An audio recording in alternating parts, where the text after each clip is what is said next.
Local Edition. My name is Brad Pomerance in Sacramento today, and we are joined by Jim Holmes. He's a supervisor in beautiful Placer County, California. Tell us about Placer County and its beauty.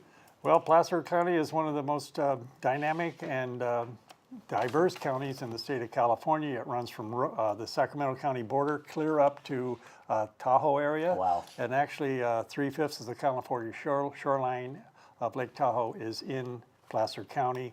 Whenever we go back to Washington, D.C. to lobby any of the agencies, we always take the map and say, you know where Lake Tahoe is? Right. That's Oh, us.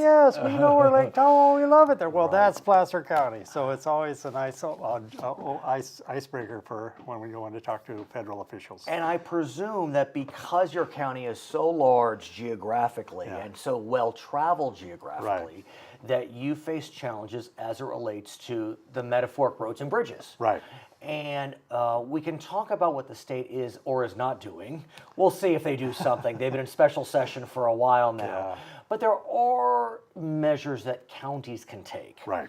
And Placer County is looking to join other counties which engage in what's known as a self-help measure. Right. Why don't you tell us about that? What is a self-help measure in this parlance? Well, there's about 20 counties in California that have transportation sales tax. Right. Sacramento County has a 1/2 cent sales tax. Orange County, believe it or not, which is very Right. conservative, has a 1/2 cent sales tax, and they just extended it for another 30 years. That's right.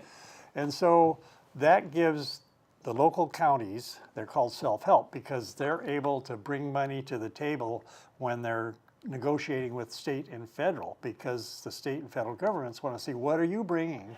What are you going to do to help us help you? For a match. I mean, Yeah, it's for that match, clear. matching funds. If a county is not a self-help county in California, Right. there are many programs in which they cannot participate Right. because there's no ability to match Right. federal or state Yeah. dollars. Right. So yeah, several counties actually this November are putting self-help measures on the ballot. I Right. think Ventura County, LA County is looking to extend Right. their self-help measure. Let me ask you about the mood surrounding the measure. Do you have a sense? Well, we've been doing a lot of polling. I've been out talking about Right. it, talking it up. And you as a individual are in support. Right. Oh, absolutely. I sit on the Placer County Transportation Planning okay. Agency, and so I'm a leader on that. And so the polling when we first started out was right around 62, low 60s. It has to be 2/3. Right, 66.6. And we've been out. I've been, as a matter of fact, tomorrow I'll be at another community event Sure. speaking on it. So we're getting a good sense of the population. Many of the town of Loomis and the cities in Placer County don't have enough funding in that they get from the sales Right. not from the sales tax, but the transportation funding to repair their roads, and they're all in disarray.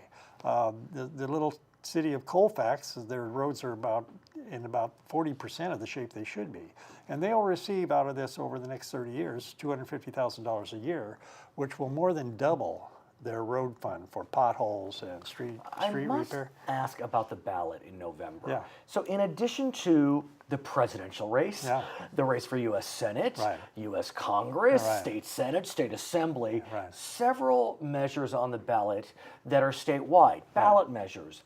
And at least 4 of them deal with revenue. Right. You have the Prop 30 extension, which will extend the tax on the wealthiest among us. Right. The sales tax element is sunsetting. Right. You have a cigarette tax. Yeah. You have a school bond measure. Are you concerned, sir, that with those other revenue measures on the ballot, and presumably you'll be low on the ballot, that there's a chance that your measure gets lost and hits 65% and doesn't pass? Well, that's been known to happen because it's called voter fatigue. Right. The ballot is so long, and in order for everybody to understand what they're voting for, they have to be really knowledgeable Right. about. And there's also some local school bonds. Also. Yeah, Roseville High School District is having one. The Placer Union High School District is having one. Those are bonds.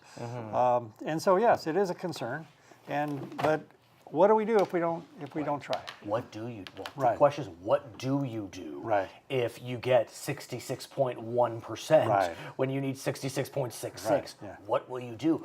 I mean, look, the state legislature is looking at passing something that should Right. be of benefit. Actually, one element of the package that's being floated would decrease the threshold for self-help Yeah, transportation taxes right. to 55% Right. like school bonds, but Yeah. we're not there yet. No, we're not there yet. So yeah. what are the thoughts and plans if it doesn't pass?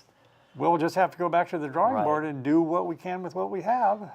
Maybe might go out again some Right. in another election cycle. Let's presume it does. What happens? It does pass? It does. What Oh, happens? well, we're already making plans for, all the jurisdictions are already making plans. We just had a Placer County Transportation Planning Agency meeting today, and our Celia McAdam, the executive director, is also already working with bond companies. Okay. And because if the tax passes, then we have a guaranteed source of income, and you bond you against it. can bond against it. So we're already working on that, just so we're ready to hit the ground running when. It's hard to deny that the Sacramento area, the greater Sacramento area, is seeing its best days. The area is becoming very popular. We're trying to keep it a secret, Yeah. but it's hard. And people are moving to Sacramento for its excellent public schools. And when I say Sacramento, I mean the greater region, Sacramento, the yeah, region. the region, yeah. Problem with that is that we're seeing housing prices in Sacramento starting to Right. rise. Yeah, absolutely. Including in Placer County. Right. And so there's a need for affordable housing. Yeah. And when I say affordable, I mean market rate affordable housing. Attainable housing. Right. That's the way I call it. Right. It's attainable housing. And there's also a need for affordable housing for low and moderate income. Yes. What's happening in Placer County on that front? Well, we just actually earlier this week I met with staff, and we have a workforce on Western Slope, Placer County, Sure. a workforce affordable housing program that we're going to put into Okay. place.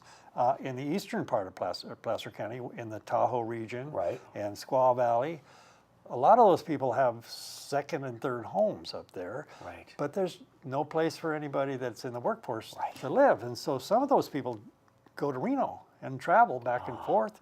Truckee is, they have some, but they don't have enough. And they're concerned that if Placer County, Truckee's in Nevada County, if there isn't enough workforce housing in Lake Tahoe area and Martis Valley, people are going to come into Truckee, but Truckee is going to have the same problem. And what we're seeing is the housing prices are rising, and that also means that the rents are going to rise. So, in the day, you were able to rely on what was known as redevelopment funding. Right. I don't know if Placer County or Yeah. any of your cities had it. Yeah, we all had it. You Yeah, all had right. it, and we don't have that anymore. No, right. So it's hard to find public incentivized funds Right. to create workforce housing, affordable housing. What are you doing? Well, we have to rely on the development community because probably part of the housing element, the state housing element, says that they have to provide 10% Right. of affordable housing. And the governor had a plan to try to streamline Yeah. affordable housing. It looks like that's It's dead for falling now. apart. Yeah, right. And so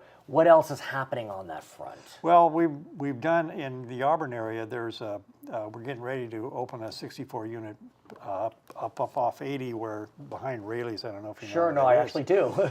And they're just finishing it up. But this program started about 14 years ago. Is this workforce or is it Well, it's affordable. Okay. There's a company called USA Properties that does this kind of thing. Mm-hmm. But it started 14 years ago, and the few neighbors in the area just were. It's the NIMBYism. Yeah, and they fought it tooth and nail.